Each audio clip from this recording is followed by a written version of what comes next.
Patuloy ang pagtataguyod ng National Nutrition Council ng magandang nutrisyon sa lahat ng sektor kabilang na ang mga persons with disabilities. Nutrition seminar para sa naturang grupo isinagawa sa La Trinidad, Benguet. May report si Charian Castro. Inilunsad ng National Nutrition Council ang nutrition seminar para sa mga persons with disability nitong ika-4 ng Nobyembre sa La Trinidad Municipal Gymnasium.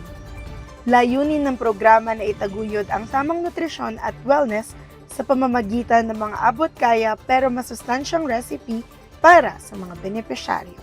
So this is actually a nutrition seminar for the PWDs. This is being done by the National Nutrition Council CAR because we want to promote good nutrition among all groups. So included the PWDs for them to know proper food choices for their health, and at the same time we also include other topics like wellness for them to achieve health regardless of their condition.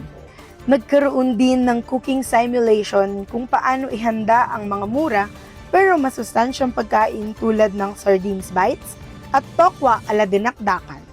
Bukod sa tamang pagkain, tinalakay din ang mga wellness practices na angkop sa mga orthopedics patients na dumalo. Ang paglalakad at pag-ehersisyo ay ilan lamang sa kanilang inirekomenda.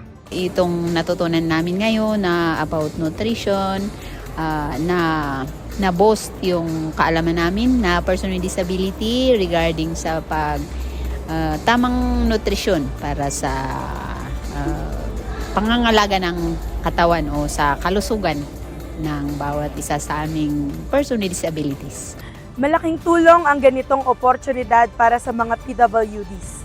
Paalala rin ito na posibleng gawing masustansya at abot kaya ang ating mga kinakain. Charian Castro para sa PIA News, Cordillera.